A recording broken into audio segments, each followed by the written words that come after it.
na diferensya ng lupa. That's how you distinguish. Right? So, kana lang siguro, no? Ano niya na kayo, But I'm not saying because of that, hindi naman na-charge. Mga pill, no? So, let us be mindful that we are also depriving our learners from that. So, it's always a balancing. If you're not able to expose your learners, no? The word is afford them with participation in this competition. Ay na lang mo pag-school hit. Diba? Available na mo dito, retire na mo. Pengitaan sa pamagi. Kung ano naman yung ginayangban ng mga system ng mga school hit, nga naman why they are able to afford such kind of experiences sa ilang mga district supervisor, they are able to afford because of proper planning. So, yung pinaka-basis sa planning. Diba? The many piece of planning. Ano the many piece of planning? Proper planning prevents poor performance. So, pinaka-pito siya. Upat, no? Actually, na pa na ikalima, anak. Proper planning prevents poor performance and gives you peace of mind. Thank you very much. 5P na ang planning nila. Kasi diba? Kampante na ka sa imuhang plano kanya naman. You have peace of mind because everything is falling into the proper places. So remember the 5 P's of planning, ha? Proper planning prevents poor performance and gives Peace of mind. Peace of mind. Pagpudo. Pero pa na ako na. I just realized it na. Okay, so any more questions? The time is 3:33. Sige, magbalitak-takan tayo. Kasi if you don't have questions, I have many stories to tell. So another question from Shoka National Science High School by Sir Lester Bercasio. He is asking about the bookkeeper for Shocon National Science High School because until this time sir, there is no no bookkeeper, and then also no science teacher replacement for those teachers transferred to other station. So in my answer, I would like to be general about this one. With regards to the replacement of items as well as hiring of the replacement, it will be solved sooner than especially of the D4D strategy. Deputize and devolve. It was explained to you by ASD. ASD is Raymond Salvador. So, when do you want it solved? Because we need to set deadline. Otherwise, no, it will be perpetual. No? Tama na saad ani walay katumanan. Kanila pang saad walay kinutupa, no? So that is why there has to be a deadline. So kung saan natin may muna sila. So that we will be able to answer their queries.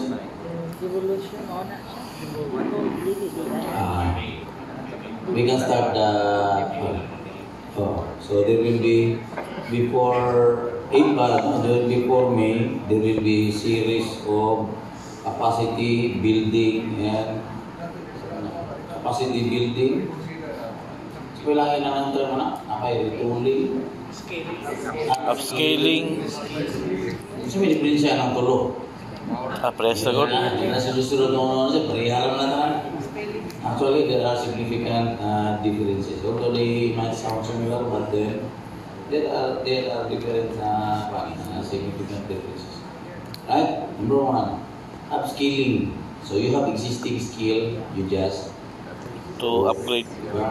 Capacity building, you really need to upgrade your skills. Hindi mo naman kaya wala din ito para more skills. Retooling, almost the same, no? A little bit of adjustment also.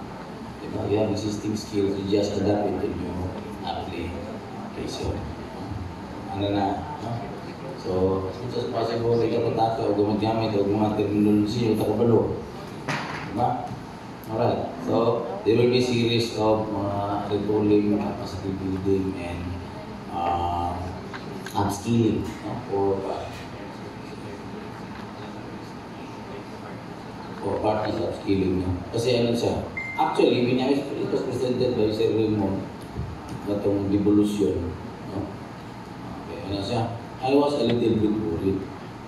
But of course, knowing nga naman si Ma'am Cyril na ito diri, murag the worry is already less. Why?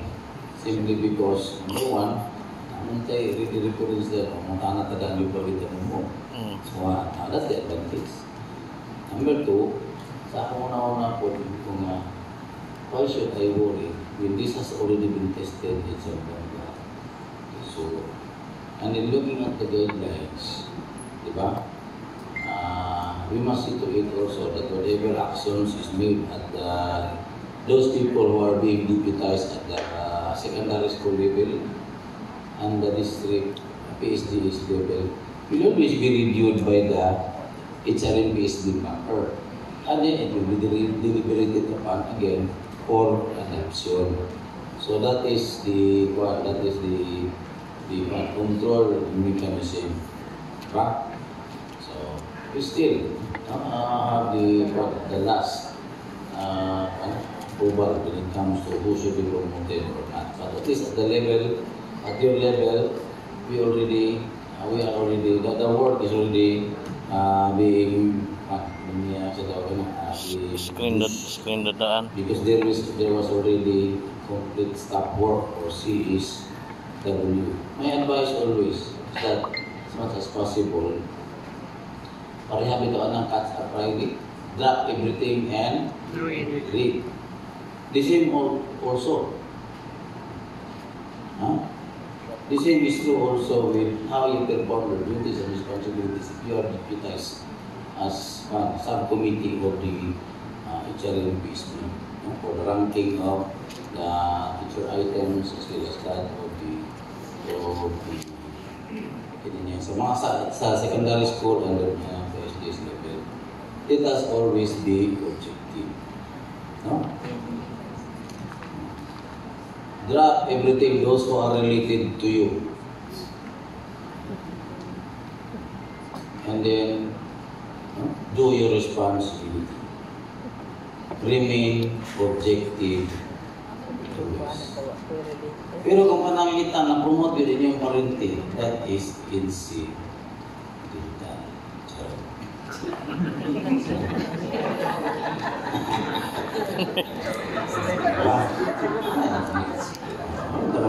No?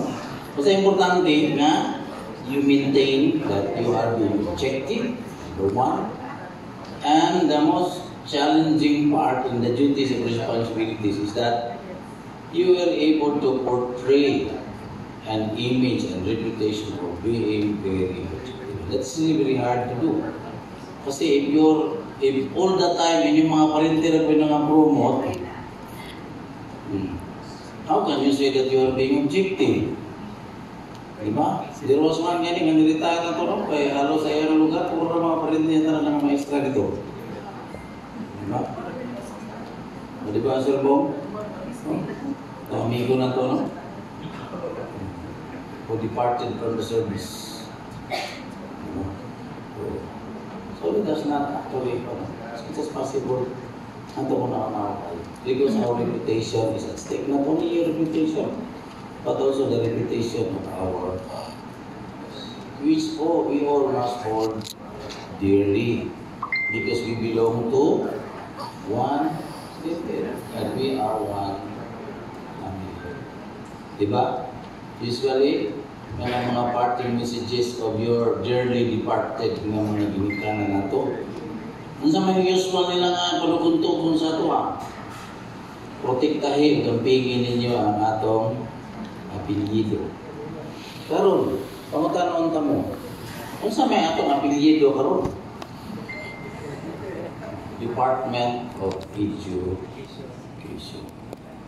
Regardless of our position and designation, ang atong pangalan is kanang posisyon na to. Like for example, like is observer, PHDS, Bisir of the Department of Education. Yang pangalan, PHDS, yang middle name, Bisir, yang apelyido, Department of Education. Isn't it? So, ako, hapit naman po kong biya, kita nila ang bibisyon na. O, di ba? Manuguntugon ko ninyo, protektahin yung apelyido sa Sambong Galit. Dipit Sambong Galit. Di ba?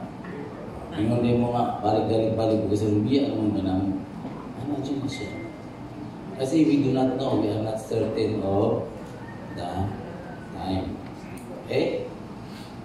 I could remember itong Nobel ni Sidney Sheldon, If Tomorrow Never Comes. Please remind me of the song.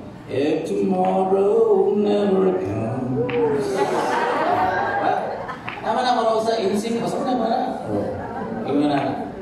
So we need to think like that all the time, so that we will get pressured to give it all the best that we can.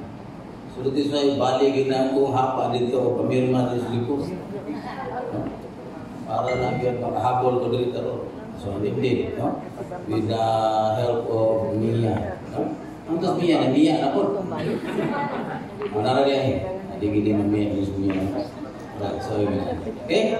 So as much as possible, don't give it all your best as if it will be your task.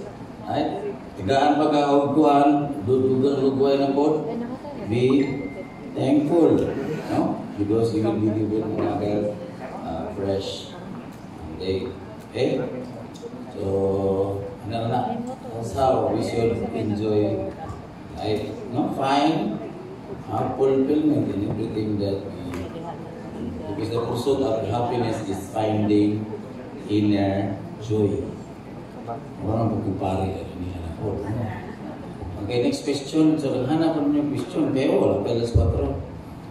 Okay, next question, babe. Sir, there is a concern about the separation of annexes or extension schools from the main school, particularly from implementing units, sir.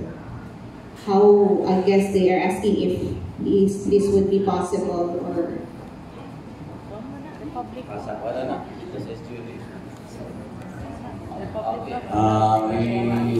Siguro, amin na siguro. We are going to record that to the team of Ma'am Joy, particularly with Sir Wilson. Sir Wilson Inding. No? So, Sir Wilson Inding will put an end to your question, to your ignorance. Amen. Anything, same with it. And then we can go to the right. Gamay ang eskwelahan, no? Nadiyan ang separation. We need also to be, we need to calibrate also our strategy with regards to project price.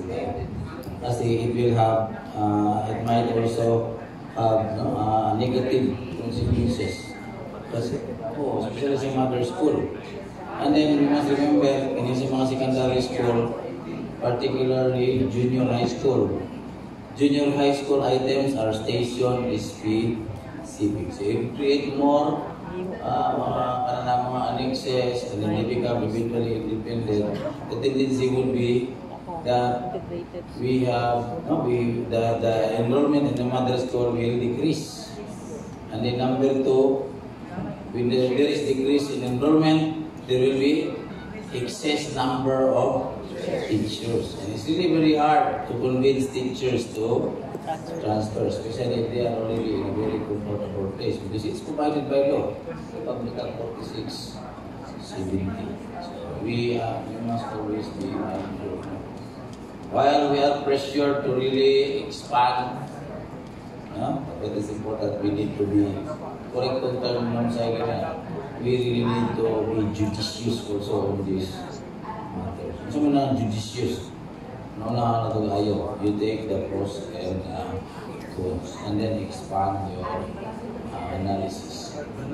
Okay? Any more? Last question, sir. There is a concern regarding the MOA for senior high school immersion, sir. kay naamang ko yun na immersion sa Zaneco. Zaneco. And- Kulintihan, wala na po. Wala na kulintihan. Wala na sir, but the general manager of Zaneco made some corrections to the template, DepEd-CO na template sa MOA sir.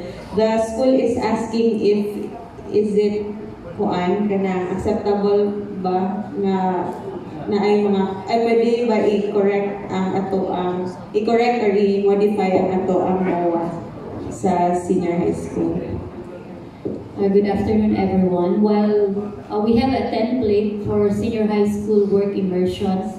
In some cases, we can actually allow modification in the template, provided that it is within the policy guidelines on the conduct of work immersion, and that it is communicated to the learners, of course, and the parents.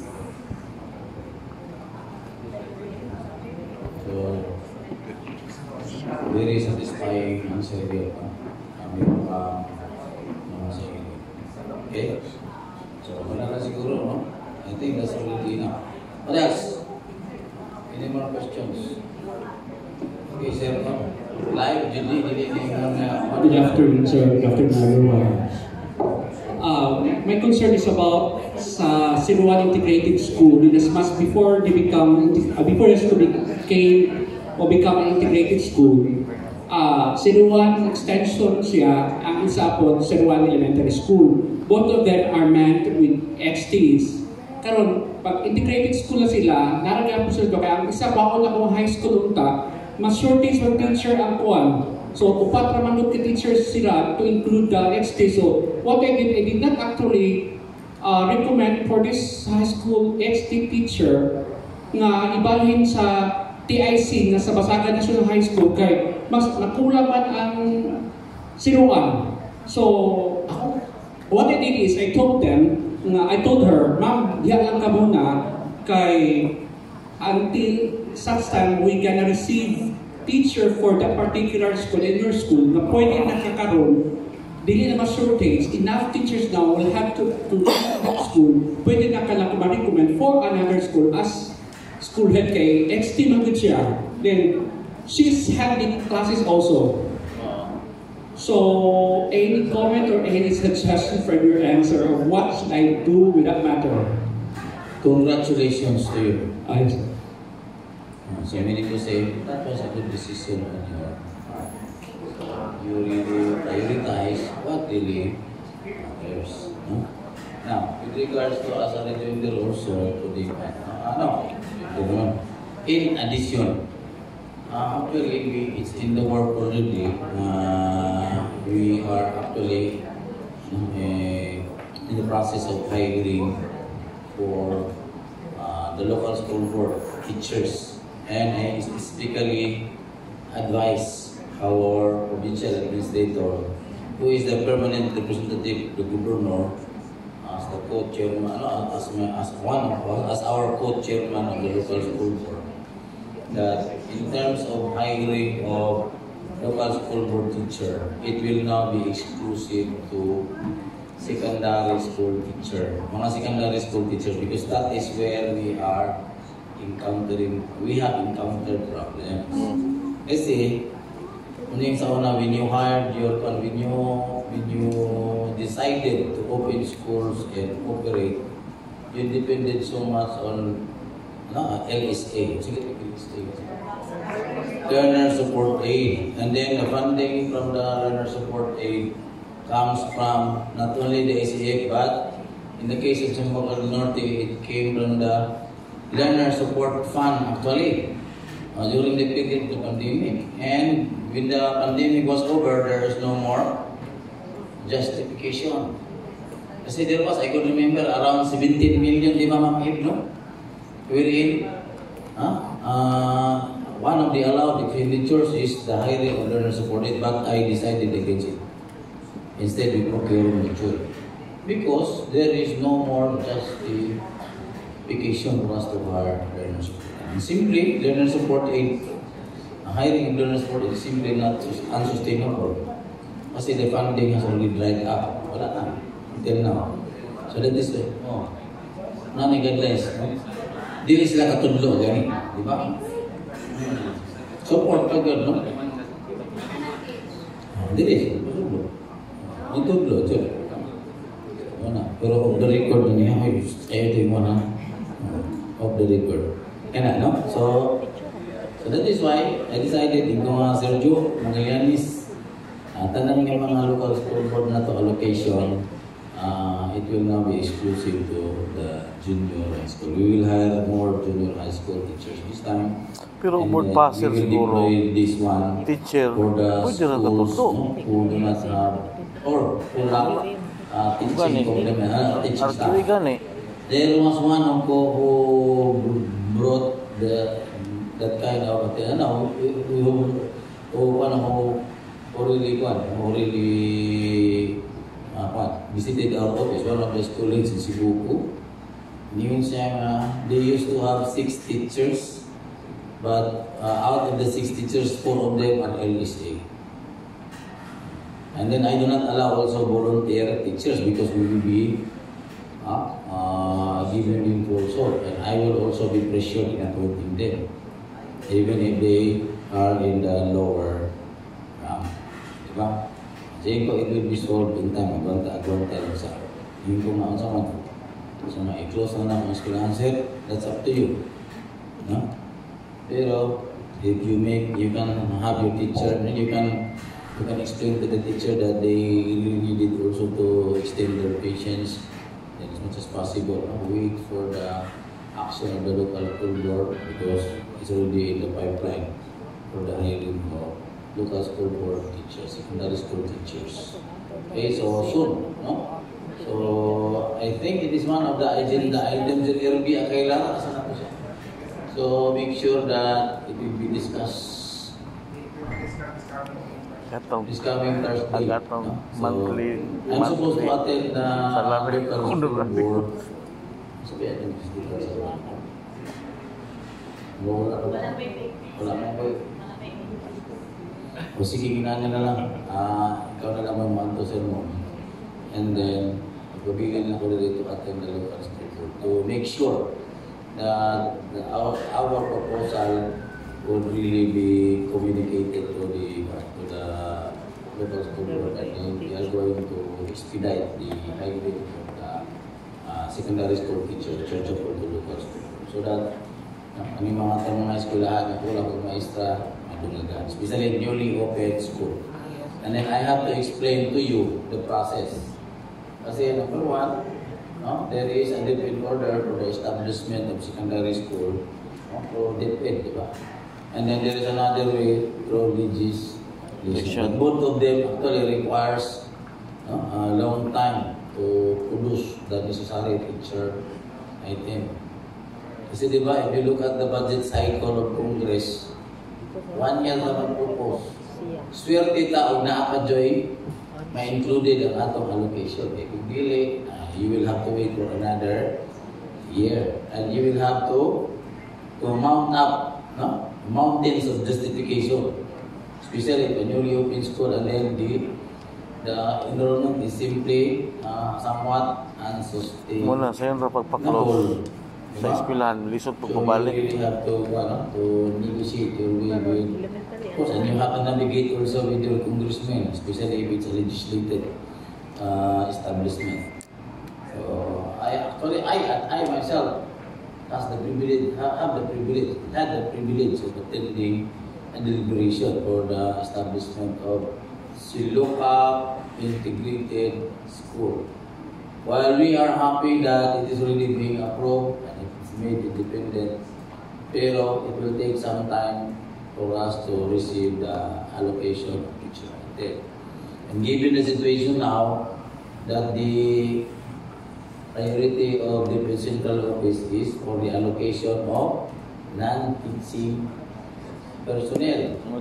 Kasi ako, I can only guess, but this is a scientific guess. I can only hypothesize. Why is it hard for us to request additional teacher item in DepEd?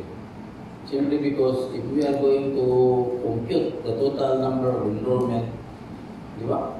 Tibo sa Pilipinas and compute the total number of teachers, di ba? In your one, na-exist din hindi ay, sabi na ako given na number. So it's really very difficult. But the situation on the ground, no? Still, no? Exists. There are some areas overflowing in enrollment, they lack teachers. There are some areas, no? They have more teachers but less enrollment. There are areas na with more enrollment with less teachers like here, no? Alarming. Kasi it cannot be compartmentalized and analysis. But you cannot do that to your congressman. Because there is always a limit to what we can spend for every budgetary item. Diba? So we have to work around a certain lump sum. Kaya anak ko na, I really believe, diba? This is the mindset how our policy makers think, our decision makers think. That you will be given certain amount and you work around that amount. So muna itawag na to, para na ko, you must always find a smart work around. And the output of a smart work around is that you get more with what little money you will have. Muna itawag na to, efficiency or in commercial parlance, value for money. So with less, you get more value. Diba? Jadi limit ni pareha ka ng commercial venture na daghan yung produce. Bahala ka may og profit. Basta daghan lang ang sales, okay na. It doesn't work like that because we belong to a non-profit organization. So we create more value with this. We are not so particular about profit, but we are particular of value we created.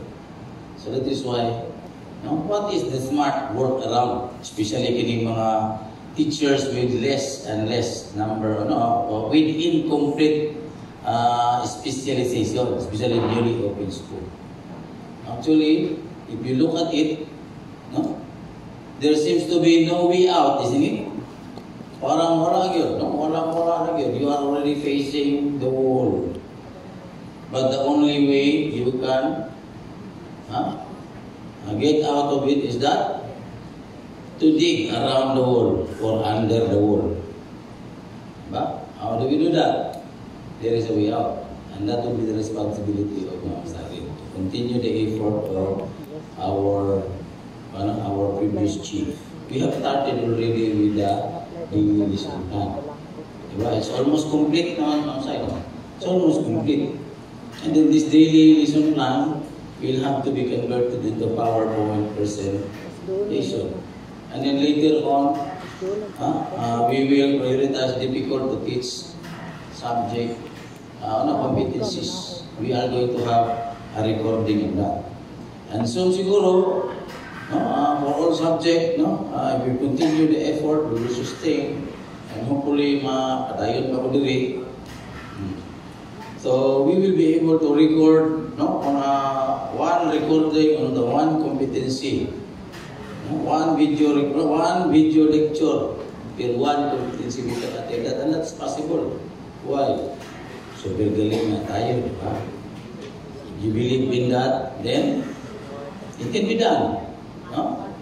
So may tabo nga bisan pa luha na kabuk maestra dito sa newly open high school, they can offer all the specialization. In what manner? Using the video recorded lesson. So we can give it to the learners in advance.